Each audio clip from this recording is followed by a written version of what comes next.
وعلیکم السلام ورحمت الله وبرکاته. یو ورور پوښتنه کړې ده که سړی داسې دعا وکړي چې کاشکې زه صحابي وی، د یو مشکل خو به نه لري. محترمه علما کتابونو کې لیکي د دعا د آدابو دپاره وي دعا به سړی داسې کوي چې هغه کار واقع کیدونکی وي، کیدلی سي. نو هغه کار چې کیدونکی نه وي نو هغسې دعا به نه کوي کاشکې زه نبي وی او کاشکې زه پیغمبر وی. نو دغه ویلل ښه نه ده وروره، باید داسې ونه ویل سي. الله دې جوړ لره وروره، جنتي سي، کامیابه سي. نور داسې چې د ده ایمان یا ګناهګارېږي دا به نه وي انشاءالله.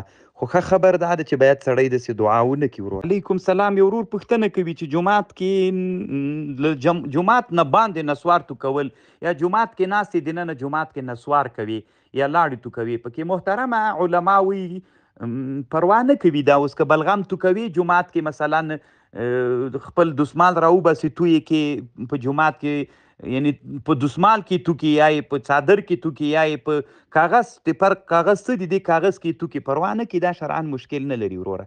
په دې ان له احادیث راغلي دي. الله دې جوړ لره د صحابه او د رسول صلی الله علیه وسلم نه، دا ثابت دي، مشکل نه لري. که خبر خدا ده چې باندې وسی کنه، ځکه خلک داسې هغه غوندې کوي. یو که غیر اختیاري سړي ته راغلل که هغه بیا داسې کار وکړي، مثلا داسې نه چې جومات کې تو کي، مثلا څادر وي، کاغذ ورسره وي، پلاستیک ورسره وي، یا مشکل نه لري. الله دې جوړ لره وروره.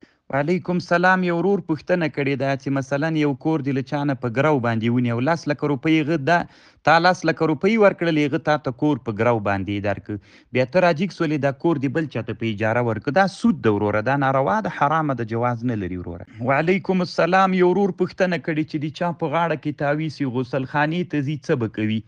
نو محترمه که په پوښ کې وي پروا نه کوي، او که په پوښ کې نه علما وي بیا به یې لرې کوي. الله پاک دې روغ جوړ لره. امام قرطبي رحمه الله لیکلي دي چې که په پوښ کې وو یعنی پټ وو پروا نه کوي، او که پټ نه وو بیا به یې لرې کوي وروره. لکه رسول الله صلی الله علیه وسلم به چې کله بیت الخلا ته تله ګوتې وه په هغې لیکلي وو محمد رسول الله، نو هغه به یې جب کې اچوله، الله پاک دې یا به یې کېښودله. الله پاک دې روغ جوړ لره.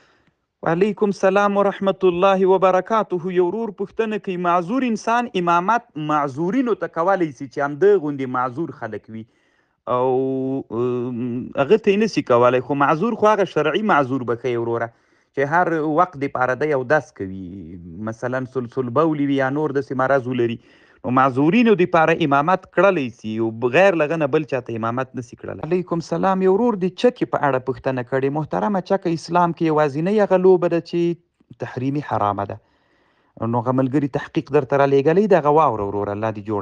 وعلیکم السلام ورحمت الله وبرکاته. یو ورور قاری مسعود حماسي په نامه پوښتنه کړې ده. د ورور پوښتنه دا ده چې کم علم افضل ده، یعنی په انسان دپاره علم منطق ده که علم حدیث دي، کم علم افضل ده؟ محترمه وروره علامه امام غزالی رحمه الله په احیاء العلوم کې په دغه باندې یو ډیر ښه علمي بحث کړی ده چې کم علم د انسان دپاره افضل ده. نو محترمه وروره دواعیو ته به کتل کیږي، په هره زمانه کې په انسان باندې چې کومه داعیه موجوده وله همغه علم پې باندې افضل ده. مثلا کله چې یو انسان نوی بلوغ ته ورسیږي نو مونځ پې باندې فرض کیږي، نو د لمانځه علم پې باندې فرض ده.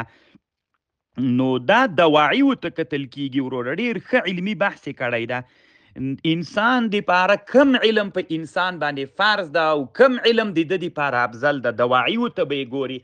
که کله داعیه د دې ولایت چې مثلا فقهي مسایلو ته محتاج وي بیا هغه افضل ده، او همداسې مثلا د تا هغه حالت ته به کتل کیږي د انسان چې انسان حالت کم شي ته ضرورت لري، نو کم شي ته چې د ضرورت درلوده که داسې و چې باطلو عقایدو سره مخ و بیا علم کلام او علم عقاید ورته افضل دي، که چیرته هغه ورباندې افضل و فرض دي ورباندې، که د حج مسائل وي هغه ورباندې فرض دي، که د روزي مسائل وي هغه ورته افضل دي. او مثلا که غوښتلی چې په قرآن نه استنباط وکړي، د قرآن په معنا باندې پوه سي، بیا علوم د قرآن ورته افضل دي. دا د انسان تر حالته پورې تړاو لري وروره.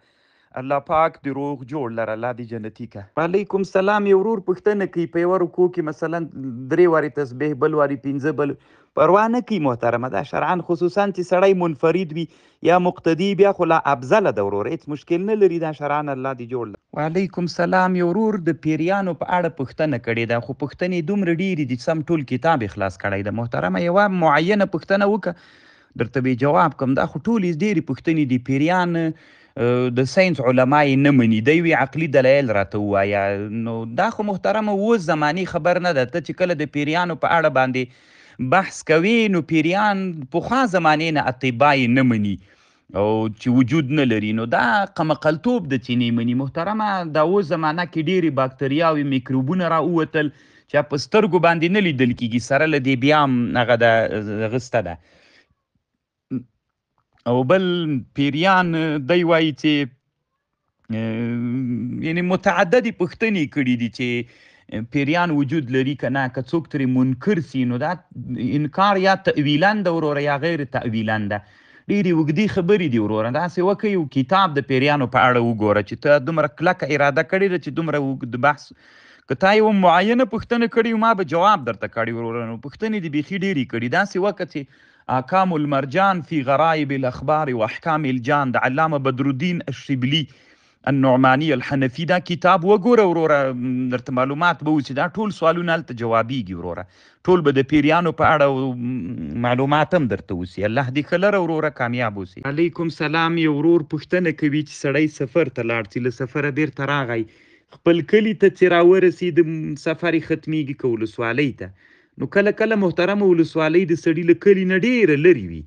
اصل کې معتبر خپل کلی ده وروره، ولسوالۍ نه ده معتبره. چې خپل کلي ته راورسېد دی مسافر ده، او که کلي ته نه و رارسېدلی یا د کلي آبادۍ ته نه و رارسېدلی، دی منځه وخت پرې راغی د سفر لمونځ به کوي.